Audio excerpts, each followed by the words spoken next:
ছাত্রছাত্রীরা নিশ্চয়ই ভালো আছো।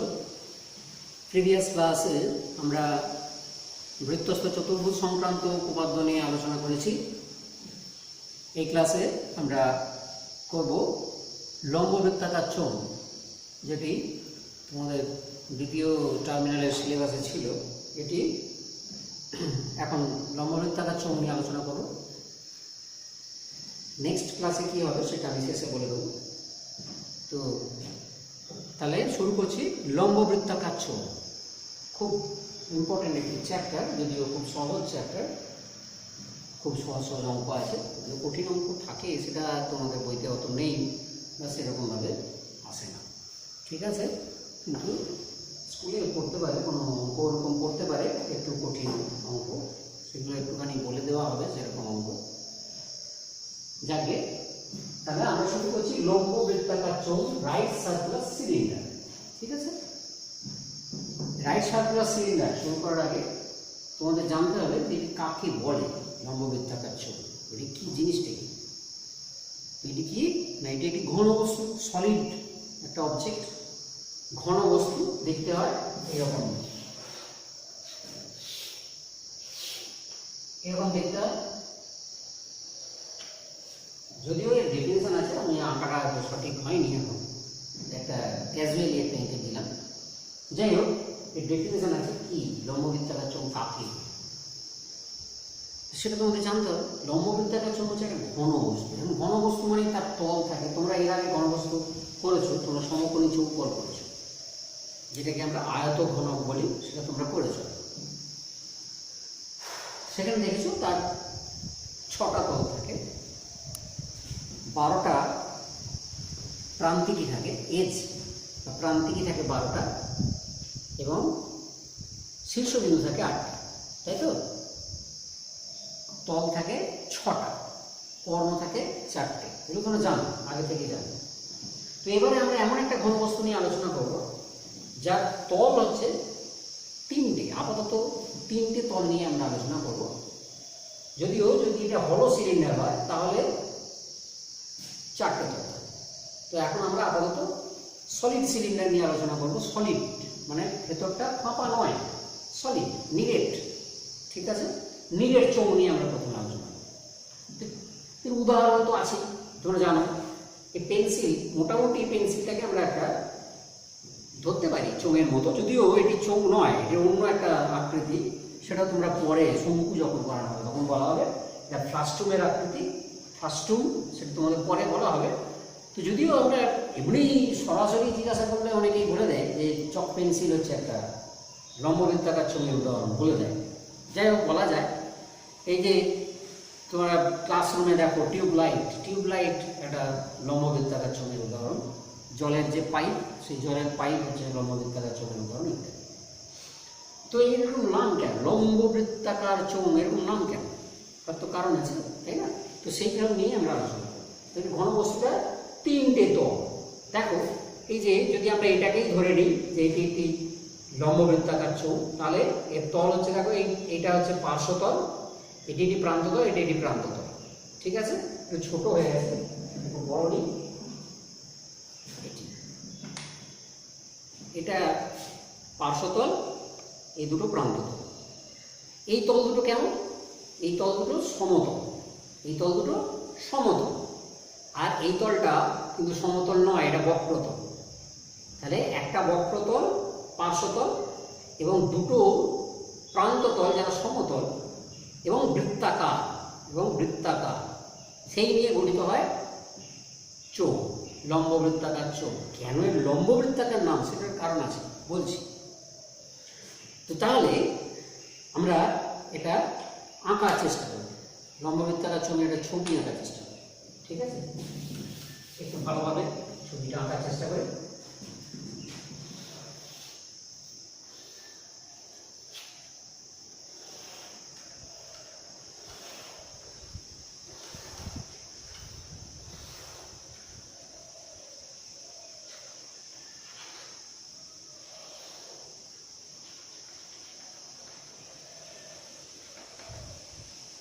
দেখো, এই একটা মোটামুটি একটা ঘন বস্তু এঁকেছি, যেটি সলিড সলিড ঘনবস্তু একটা এঁকেছি, এখানে ডটেড লাইন দেওয়া আছে কারণ এই জিনিসটা তুমি দেখতে পাবে না, সেই জন্য সেটা ডটেড লাইন দিয়ে করেছি। তো এর বিশেষত্ব কি দেখতে পাচ্ছ না, প্রান্ত তল, এটা একটা বটম ফেস, এটাকে টপ ফেস বলে, এবং এইগুলো হচ্ছে প্রান্ত তল।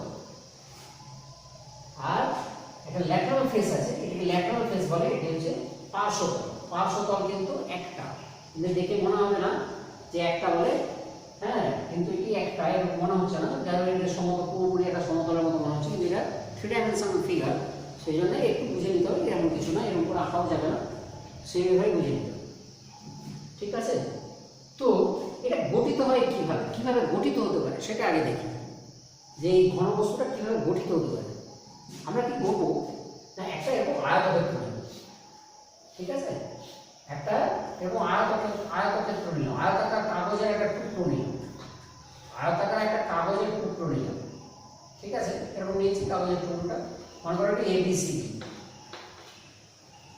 তো এই তো দুটো সংলগ্ন বাহু হচ্ছে এবিবিসি, দুটো সন্নিহিত বাহু এবিবিসি, হয় এবিকে অক্ষ করে আমরা এই কাগজটাকে ঘোরাতে পারি, এবিকে অক্ষ করে আমরা কাগজটাকে ঘোরাতে পারি ঘড়ির কাঁটার বিপরীত দিকে অথবা ঘড়ির কাঁটার দিকে, যেদিকেও ঘোরাতে পারি, ঠিক আছে, একবার পূর্ণ আবর্তন করাতে পারি, মানে 360 ডিগ্রি ঘোরাতে পারি।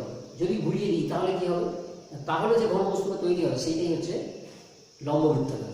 কিরকম হবে দেখি, দেখো তাহলে আমরা কি বলেছি, এবিকে অক্ষ করে আমরা এই ঘড়ির কাঁটার বিপরীত দিকে ঘুরিয়ে দেবো, তাহলেই দেখো এরকম একটা ঘনবস্তু পেয়ে যাবে।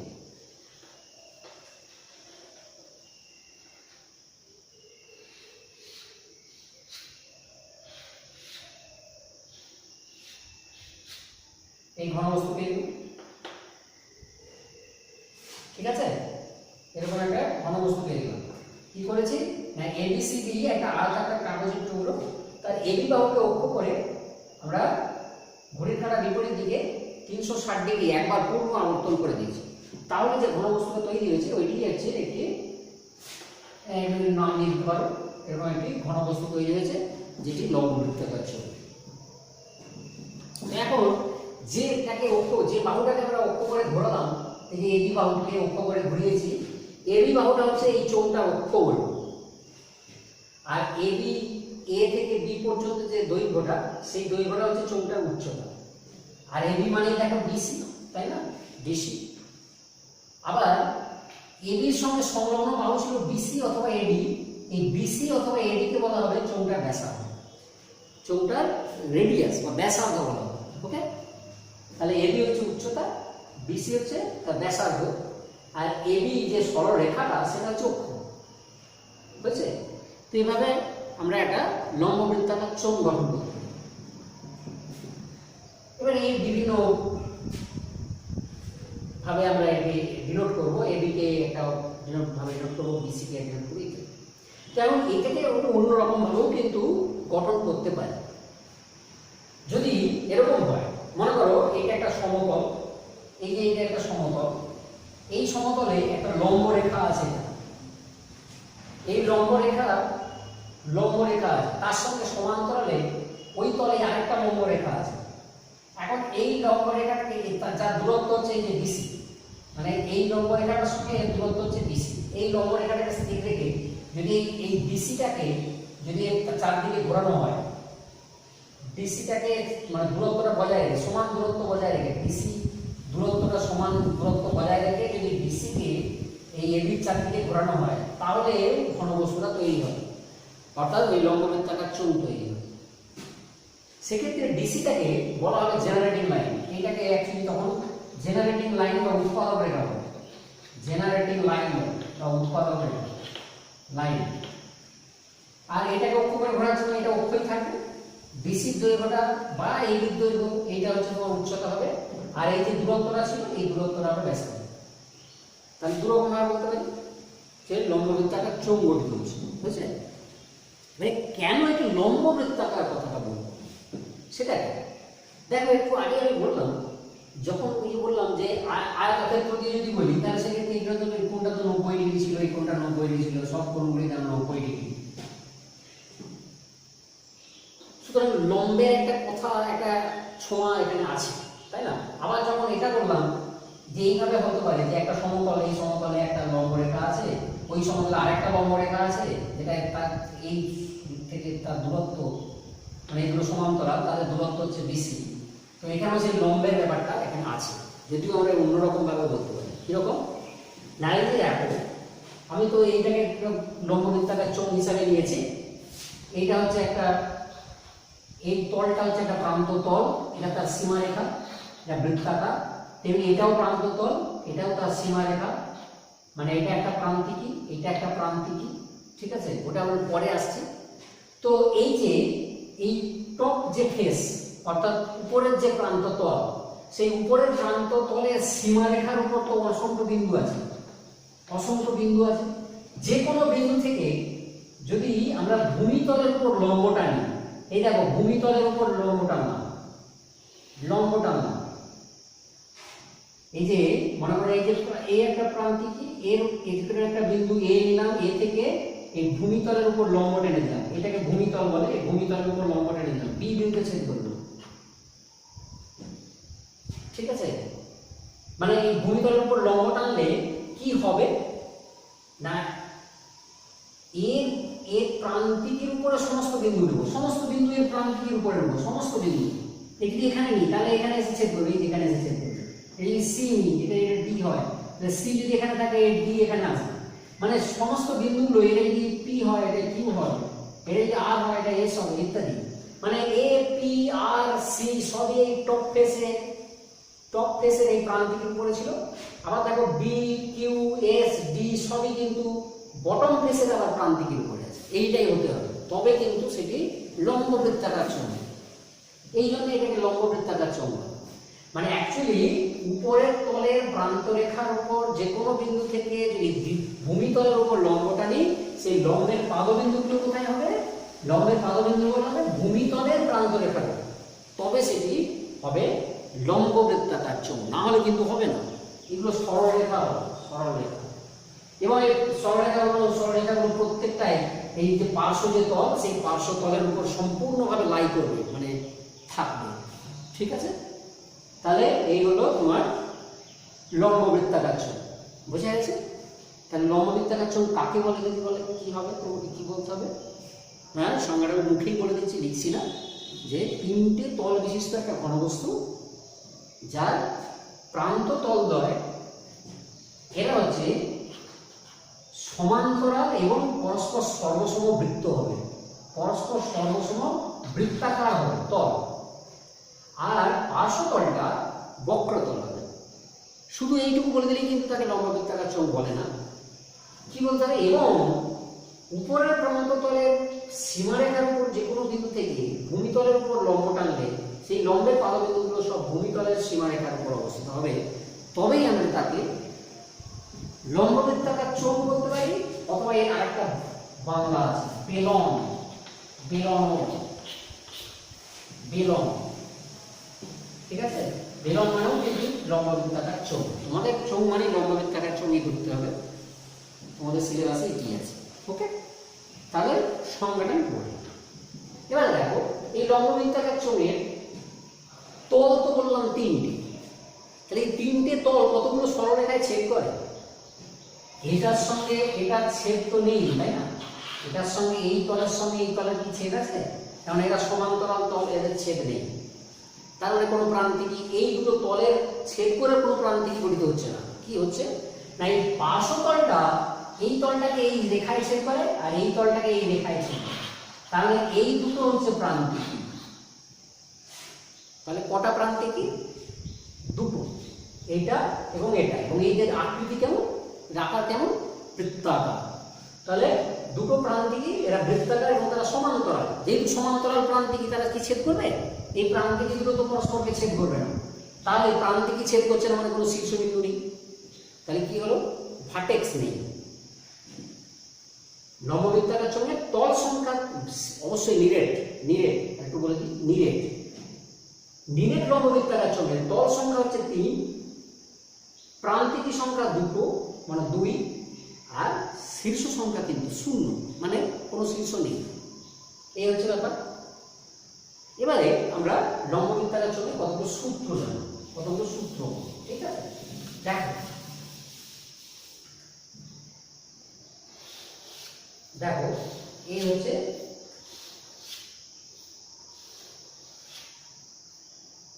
এই একটা লম্ববৃত্তাকার চোঙ।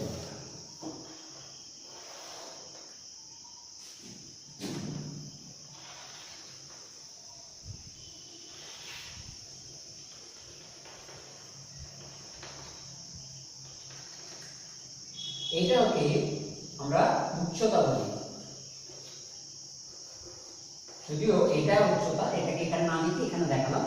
এটা অ্যাকচুয়ালি কোনো রেখা তো নয়, এটা রেখার মতো দেখাচ্ছে, এটা একটা তল, তলের উপরে এটা কিন্তু কোনো রেখা নয়। অ্যাকচুয়ালি এই বিন্দুটা যদি প্রান্তিক, এই প্রান্তিকের উপরে এই বিন্দুটা ধরি, তাহলে সেখান থেকে লম্ব টানলে এই প্রান্তিকের এই বিন্দুতে সেটা লম্বের পাদবিন্দুটা পড়বে, অর্থাৎ এই সরলরেখাংশের একটা পাবো, এই তলের উপরে সেটা লাই করবে, কিন্তু এটা কোনো প্রান্তিকই নয়, ঠিক আছে? এইটাকে আমরা উচ্চতা ধরে নিলাম। এরকম সবগুলো যতগুলো লম্ব ওরকম টানা হয়েছে সবগুলোই হচ্ছে উচ্চতা, সবগুলোই উচ্চতা মানে সমান উচ্চতা। আর এইটাকে কি বলে? এইটাকে বলেছে রেডিয়াস, এটাকে আর ধরা হয়, আর রেডিয়াস। এটাকে ও ধরতে পারি, এটাকে এ ধরতে পারি, এটাকে বি ধরতে পারি, এটাকে সি ধরতে পারি, ইত্যাদি ধরতে পারি, ঠিক আছে? এবার তাহলে তল আছে 3টে, তলগুলো তার ক্ষেত্রফল আছে, তলগুলোর ক্ষেত্রফল আছে, আর সমগ্র তলের ক্ষেত্রফল পাবো। তেমনি ঘন বস্তু যখন, হ্যাঁ, এটা বেশ কিছুটা জায়গা জুড়ে থাকবে, তাহলে সেই জায়গার আয়তন পাবো, সেই আয়তন এবং তলের ক্ষেত্রফল, দুরকম ক্ষেত্রফল পাবো। একটা হচ্ছে পার্শ্বতলের ক্ষেত্রফল শুধু পাবো, আবার সমগ্র তলের ক্ষেত্রফল ইত্যাদি। তাহলে কিভাবে করবো দেখো। তো আমরা এখানে ধরে নিলাম একটি লম্ববৃত্তাকার চোঙের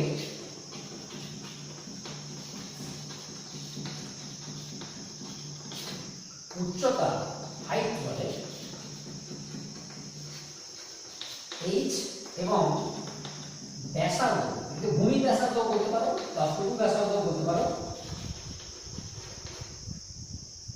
radius of the base, radius হচ্ছে r, এটা একক বলতে পারো, বা এমনি শুধু জাস্ট সিম্বলটা দিয়ে রাখছি, h সেন্টিমিটার, r সেন্টিমিটার ইত্যাদি, বা h মিটার, r মিটার ইত্যাদি হতে পারে। এবারে এর আমরা পার্শ্বতলের ক্ষেত্রফল নির্ণয় করব, প্রান্ততলের ক্ষেত্রফল নির্ণয় করব। প্রান্ততলের খুব সুন্দর, দেখো এইটা তো একটা প্রান্ততল, এটাও একটা প্রান্ততল, এরও এইটা হচ্ছে বৃত্তাকার প্রান্ততল, এটাও বৃত্তাকার প্রান্ততল, তাহলে এই তলের ক্ষেত্রফল কত? পাই r স্কয়ার। এই তলের ক্ষেত্রফল কত? পাই r স্কয়ার। এবং বলেছি এইগুলো সর্বসম বৃত্তাকার, অর্থাৎ এর পাই r স্কয়ার, এরও পাই r স্কয়ার, মানে 2 পাই r স্কয়ার হচ্ছে প্রান্ততল দ্বয়ের ক্ষেত্রফল। তাহলে কি হবে? এক নাম্বার হচ্ছে প্রান্ততলদ্বয়ের ক্ষেত্রফল, প্রান্ততলদ্বয়ের ক্ষেত্রফল। প্রান্ততলদ্বয় মানে এখানে ভূমি আছে প্লাস উপরের প্রান্ততল আছে, টপ ফেস আর বটম ফেস। এটাকে বেস বলে বা ভূমি বলে, কেননা এর উপরেই চোঙটা দাঁড়িয়ে আছে, এই অংশটার উপরে চোঙটা দাঁড়িয়ে আছে, ঠিক আছে? এই যেমন এখানে যদি দাঁড় করিয়ে দিই, তাহলে নিচে দেখো, নিচে এই অংশটার উপর দাঁড়িয়ে আছে, ঠিক আছে? তাহলে এই অংশের উপর চোঙটা দাঁড়িয়ে, মানে এটা বেস। তাহলে বেসের ক্ষেত্রফল আর উপরের ক্ষেত্রফল একই। তাহলে প্রান্ততলদ্বয়ের ক্ষেত্রফল কি হবে? মোট ক্ষেত্রফলটা কি হবে না 2 পাই r স্কয়ার। তোমরা জানো বৃত্তের ক্ষেত্রফল হয় পাই r স্কয়ার, যেহেতু ব্যাসার্ধ r, তাহলে এরও পাই r স্কয়ার, এরও পাই r স্কয়ার, মানে টোটাল হয়ে গেল 2 পাই r স্কয়ার প্রান্ততলদ্বয়ের ক্ষেত্রফল। পার্শ্বতলের ক্ষেত্রফল কিভাবে বের করব? পার্শ্বতল, ল্যাটারাল ফেস পাবো, ল্যাটারাল ফেস এর ক্ষেত্রফল, বা সারফেসও বলতে পারো, হ্যাঁ, ল্যাটারাল সারফেস, ল্যাটারাল ফেস এর ক্ষেত্রফল কি হবে? এইটা একটু ভালো করে দেখ। আচ্ছা, মনে করো এই হচ্ছে একটা আয়তাকার একটা কাগজের টুকরো, তাই না? এটা একটা আয়তাকার কাগজের টুকরো। তো আমি যদি এটাকে ওই রকম চোঙের আকারে এটাকে বেন্ড করি, মানে আয়তাকার ওই কাগজের টুকরোটাকে চোঙের আকারে আমি বাঁকিয়ে দিলাম, দেখো এভাবে বাঁকিয়ে দিলাম। তো কি তৈরি হলো? একটা চোঙ তৈরি হতে পারে। চোঙটা আমি বড়ও করতে পারি, ছোটও করতে পারি, ম্যাক্সিমাম একটা করতে পারি, আবার মিনিমামও করতে পারি। ঠিক আছে, কিভাবে না দেখো, এই এজটা যদি এই এজের সঙ্গে জাস্ট মিশে যায়, মানে এই বিন্দুটা যদি জাস্ট মিশিয়ে দিই এবং এই এজটা যদি এই এজের সমাপত্ত হয়ে যায়, তাহলে ম্যাক্সিমাম চোঙটা পাবো। ম্যাক্সিমাম চোঙটা তাহলেই পাবো, মানে সবচেয়ে বড় চোঙ সেইটাই পাবো, তাই না? তাহলে এই যে পার্শ্বতলটার ক্ষেত্রফল কি হবে? অ্যাকচুয়ালি এই কাগজটার যা ক্ষেত্রফল, এই আয়তাকার কাগজের যা ক্ষেত্রফল, সেটাই হচ্ছে পার্শ্বতলটার ক্ষেত্রফল। এই যে দেখো, এইরকম আমি যদি এইভাবে রাখি, এইটাকে বাঁকিয়ে এইভাবে বেন্ড করে দেওয়া হয়েছে, দিয়ে আমি এই চোঙটা পেয়ে গেছি। এই চোঙটাই ধরে নাও এই চোঙটাই হচ্ছে এই চোঙটা। তাহলে দেখো পার্শ্বতলের ক্ষেত্রফল কি হবে? এই কাগজটার ক্ষেত্রফল হবে। দেখো এই কাগজের তো দুটো মাত্রা আছে, ডাইমেনশন দুটো, একটা হচ্ছে এইটা, একটা হচ্ছে এইটা, এটা দৈর্ঘ্য আর এটা প্রস্থ। এই প্রস্থটাই দেখো এই উচ্চতার সঙ্গে সমান, আর এই দৈর্ঘ্যটা কি হবে?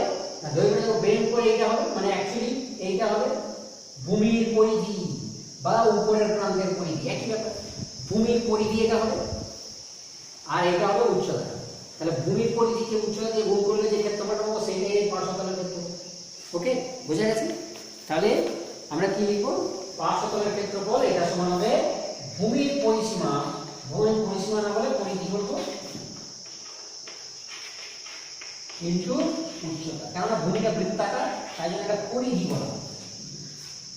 সার্কামফারেন্স, পরিসীমা আমরা ত্রিভুজের ক্ষেত্রে, অন্যান্য যে বহুভুজ আছে সেই ক্ষেত্রে আমরা পরিসীমা কথাটা ব্যবহার করি। পেরিমিটার ইংরেজি হচ্ছে পেরিমিটার, এখানে বৃত্তের ক্ষেত্রে পরিধি বলি। ভূমি পরিধি উচ্চতা, তাহলে কি হবে? টুয়াইস পাই আর এইচ। এইটা তাহলে দুটো জিনিস পেলাম, একটা যে 2 পাই আর স্কয়ার প্রান্ত তলদ্বয়ের ক্ষেত্রফল, আর পার্শ্বতলের ক্ষেত্রফল 2 পাই আর এইচ। তাহলে টোটাল করে দিলে কি হবে? দুটোকে যোগ করে দিলে তিনটে যে মোট তল সংখ্যা যে তিনটে আছে সেই সমগ্র তলের ক্ষেত্রফল হয়ে যাবে। তাহলে সমগ্র তলের ক্ষেত্রফলটা কি হবে? 3 নম্বর সমগ্র তলের ক্ষেত্রফল কি হবে?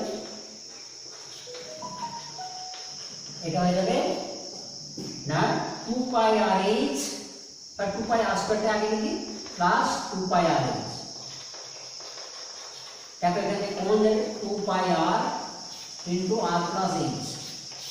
এই যে সূত্র 2 পাই আর ইনটু আর প্লাস এইচ, এটা হচ্ছে সমগ্র তলের ক্ষেত্রফলের সূত্র। অবশ্যই জানতে হবে, এই নিরেট চোঙ নিয়ে আলোচনা হচ্ছে। এখন কিন্তু সলিড সিলিন্ডার নিয়ে আলোচনা হচ্ছে। নিরেট চোঙ নিয়ে, এরপরে আমরা ফাঁপা চোঙ নিয়ে করবো, হলো সিলিন্ডার নিয়ে করবো। যাই হোক, এইভাবে দুটো সূত্র পেলাম। একটা হচ্ছে সমগ্র তলের ক্ষেত্রফল, এটা হচ্ছে প্রান্ত তলদ্বয়ের ক্ষেত্রফল, আর পার্শ্বতলের ক্ষেত্রফল আলাদা আলাদা করে করেছি। তিনটে অ্যাকচুয়ালি সূত্র পেয়েছি। ঠিক আছে, এবারে আরেকটা জিনিস বাকি আছে, এটা হচ্ছে ঘনফল। কতটা জায়গা জুড়ে এটা আছে সেটা আমরা কি করে বের করব? সেটার জন্য তোমাদের জানতে হবে। দেখো, যদি আমরা এটাকে প্রস্থচ্ছেদ করি, ক্রস সেকশন করি, এই যে আমি যদি এইভাবে আঁকি বৃত্তটা, এবারে সিলিন্ডারটা যদি এইভাবে আঁকি, তাহলে ব্যাপারটা বুঝতে হবে। মানে সিলিন্ডারটাকে শুইয়ে দেওয়া হয়েছে, ঠিক আছে, সিলিন্ডারটাকে শুইয়ে রাখা হয়েছে।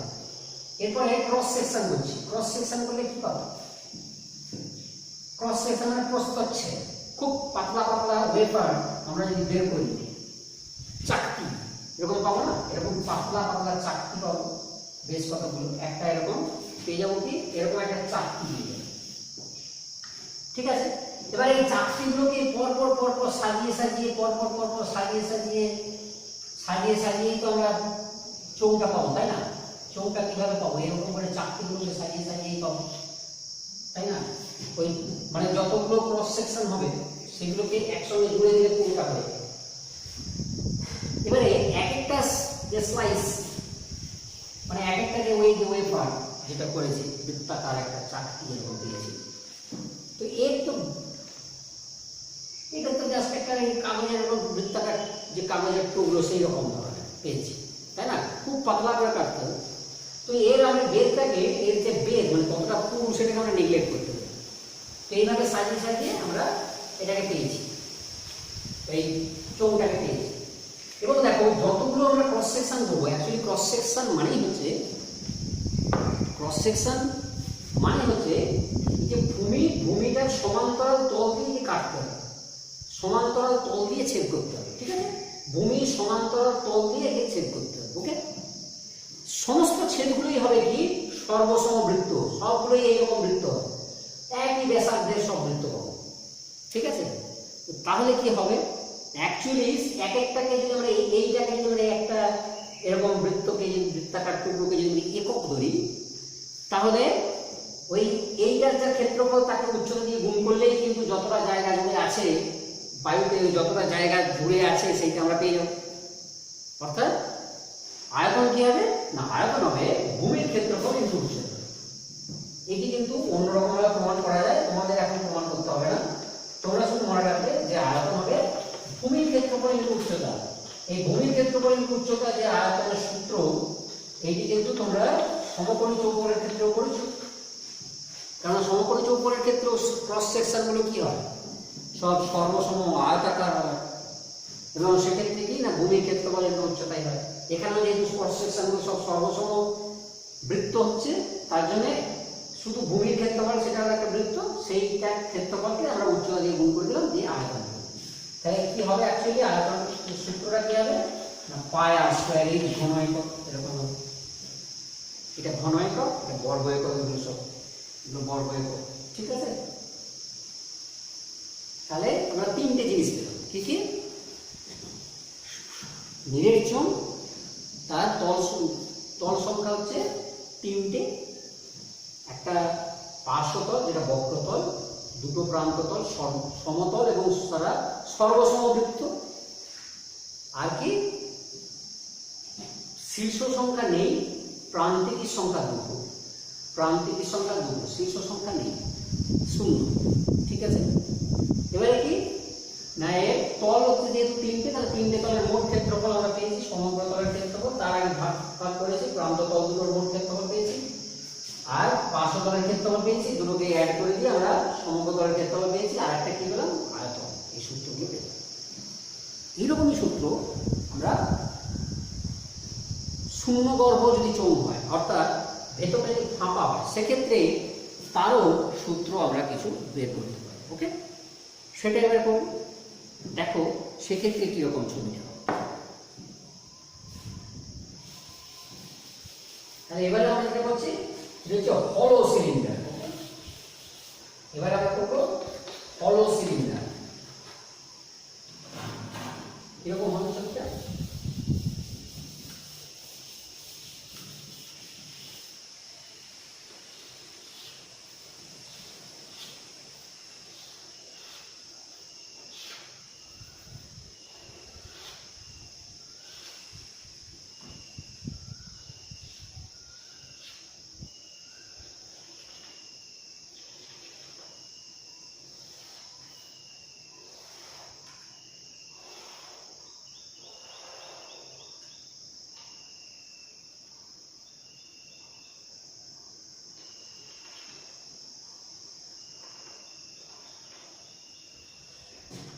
দেখ, ভেতরটা ফাঁপা, ভেতরটা দেখো ফাঁপা, এটা শূন্য গর্ভ, মানে গর্ভটা শূন্য, ফাঁকা আছে, খালি, সেই জন্য একটা ফাঁপা চোঙ বলে। ওকে, তাহলে ফাঁপা চোঙ বলে তখন কি হবে, ব্যাপারটা কি? তার মানে দেখো ব্যাপারটা হচ্ছে কি, একটা সলিড চোঙ থেকে আরেকটা সলিড চোঙ আমরা বের করে নিয়েছি, ঠিক মাঝখান থেকে একটা সলিড চোঙ বের করে নিয়েছি। এটি হচ্ছে ফাঁপা লম্ববৃত্তাকার চোঙ, অবশ্যই হলো রাইট সার্কুলার সিলিন্ডার। যে কোনো জায়গা থেকে ফাঁপা চোঙটা বের করে নেওয়া হয়নি, একটা সলিড চোঙের, হ্যাঁ, এরকম জায়গা থেকে একটা চোঙ বের করে নিয়ে যেতে পারি। মনে করো এরকম জায়গা থেকে একটা চোঙ আমরা বের করে নিলাম, তাহলে কিন্তু এটাকে আমরা হলো সিলিন্ডার বলবো না, হলো রাইট সার্কুলার সিলিন্ডার বলবো না। মাঝখান থেকে, একদম মাঝখান থেকে সিলিন্ডারটা বের করে নিতে হবে, তাহলে যেটা হবে সেটাকে আমরা বলবো হলো সিলিন্ডার। এইটাকে আমরা বলবো হলো সিলিন্ডার। দেখো এর তাহলে কতগুলো তল আছে, এর দেখো বাইরে তো একটা তল আছে পার্শ্বতল, ভেতরেও কিন্তু দেখো একটা পার্শ্বতল আছে, ভেতরেও কিন্তু একটা পার্শ্বতল আছে। তাহলে বাইরের পার্শ্বতল ভেতরের পার্শ্বতল ওই দুটো আছে, ওই দুটো কিন্তু পরস্পর সমান্তরাল। আবার প্রান্ততল দেখো দুটো আছে, এরকম দুটো প্রান্ততলও আছে, সেই দুটো আবার পরস্পর সমান্তরাল এবং কি আর দেখতে কেমন, এগুলো দেখতে কেমন না, দেখতে হচ্ছে চাকতি, মানে যে বলয় করেছো তোমরা আগে, বলয় করছো না, একটা একটা বৃত্তাকার চাকতি থেকে যদি এক কেন্দ্রীয় একটা বৃত্তাকার চাকতি কেটে বের করে নেওয়া হয়, এটা যদি কেটে বাদ দিয়ে দেওয়া হয়, তাহলে যেটা পড়ে থাকবে সেটাকে কি বলে, সেটাকে একটা রিং বা বলয় বলে। তো সেই রকম এখানেও পেয়েছিলাম। তাহলে কি আছে এর, তাহলে বাইরের দিকে একটা ব্যাসার্ধ আছে, বাইরের দিকে একটা ব্যাসার্ধ আছে, আর ভেতরের দিকে একটা ব্যাসার্ধ আছে। বাইরের দিকে ব্যাসার্ধটাকে বহিঃ ব্যাসার্ধ বলে, আর ভেতরের দিকে ব্যাসার্ধটাকে অন্তঃ ব্যাসার্ধ বলে, অন্তঃ ব্যাসার্ধ বলে। ঠিক আছে, বহিঃ ব্যাসার্ধ, অন্তঃ ব্যাসার্ধ। আর উচ্চতা তো আছে, উচ্চতাটা একটা ধরে নেব। তাহলে এই হচ্ছে তোমার হলো সিলিন্ডার। তাহলে এটা কিভাবে, এটা তোমার এক্ষেত্রে আমরা সূত্রগুলো কিরকম হবে আমরা দেখব। তাহলে এক্ষেত্রে তল সংখ্যা তো আগেরটা যেমন 3 ছিল, এখানে 4 হয়ে গেছে, একটা বেড়ে গেছে।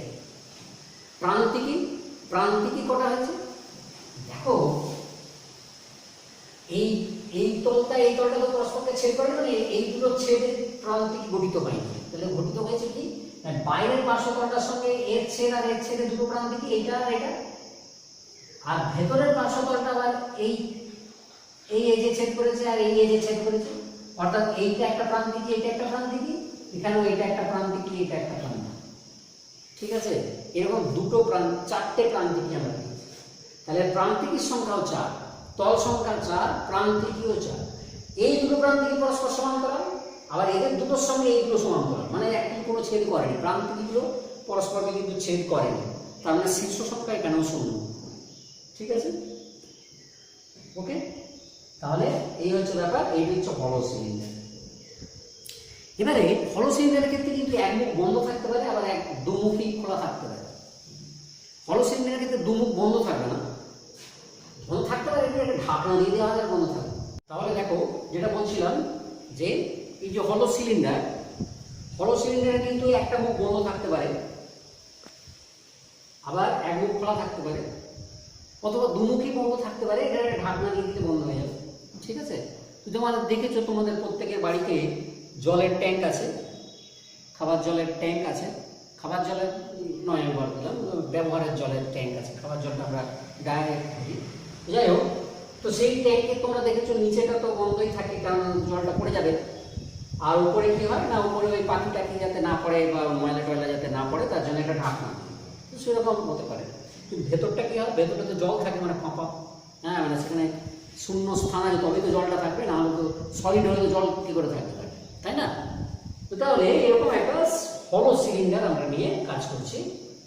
তাহলে কি হচ্ছে না, আমরা বহিঃ ব্যাসার্ধটা লিখে দিয়েছি যে একটা ফাঁপা চোঙের বহিঃ ব্যাসার্ধ আমরা ধরছি আর, অন্তর ব্যাসার্ধ হচ্ছে স্মল আর উচ্চতা হচ্ছে এইচ। ওকে, এবারে আমরা লিখবো, দেখবো যে প্রান্ত তলদ্বয়ের মোট ক্ষেত্রফল, এই দুটো তলের মোট ক্ষেত্রফল কত হয় সেটা দেখবো, নাকি এই তল দুটো আবার পরস্পর সমান্তরাল এবং সর্বসম। তাহলে কি হচ্ছে না, ভূমির ক্ষেত্রফলের দ্বিগুণ হবে, ভূমির ক্ষেত্রফলের দ্বিগুণ হবে। ভূমির ক্ষেত্রফলটা কি সেটা আমরা এখান থেকে পাবো।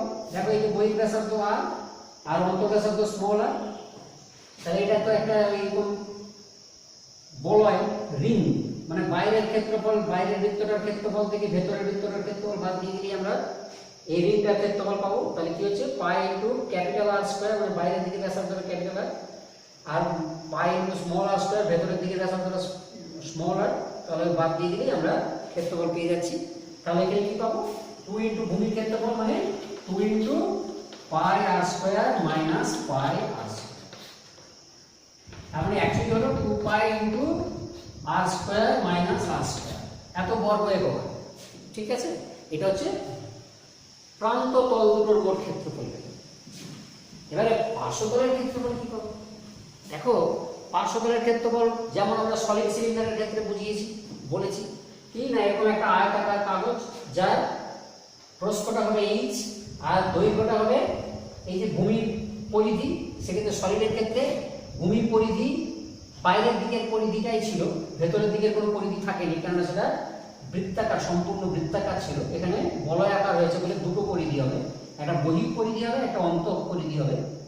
তো যাই হোক, বাইরের দিকের পার্শ্বতলের ক্ষেত্রফল কি করে পাবো না, এরকম একটা আয়তাকার কাগজ যার বাইরের দিকে যার দৈর্ঘ্য হবে 2πr আর উচ্চতা হবে h, ঠিক আছে।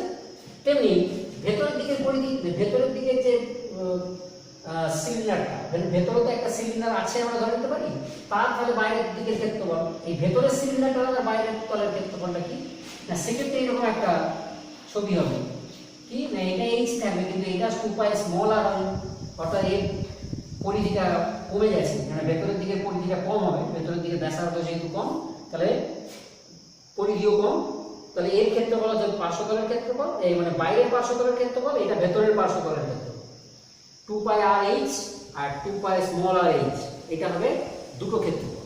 তাহলে পার্শ্বতলদ্বয়ের ক্ষেত্রফল আমরা করতে পারবো। পার্শ্বতলদ্বয়ের ক্ষেত্রফল কি হবে, পার্শ্বতলদ্বয়ের ক্ষেত্রফল হবে ভেতরের পার্শ্বতল প্লাস বাইরের পার্শ্বতল, একবারই করে দিচ্ছি 2πrh প্লাস 2πrh। অ্যাকচুয়ালি ভূমির পরিধি ইনটু উচ্চতা লিখতে হতো, এটা ভূমির বহিঃ পরিধি ইনটু উচ্চতা, এটা ভূমির অন্তঃপরিধি ইনটু উচ্চতা, ঠিক আছে। তাহলে বাইরের পার্শ্বতলের ক্ষেত্রফল আর ভেতরের পার্শ্বতলের ক্ষেত্রফল আমরা আলাদা আলাদা করতে পারছি।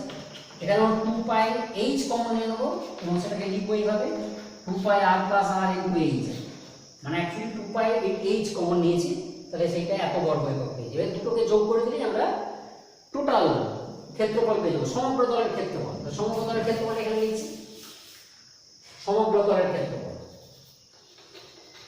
সমগ্র তলের ক্ষেত্রফল 3 নম্বর, এটা সমগ্র তলের ক্ষেত্রফল। এটা কি হবে না, প্রান্ত তলদ্বয়ের ক্ষেত্রফল যা আর পার্শ্ব তলদ্বয়ের ক্ষেত্রফল যা, দুটো যোগ হবে, কি হবে 2πr² minus r² plus 2πr plus r into h।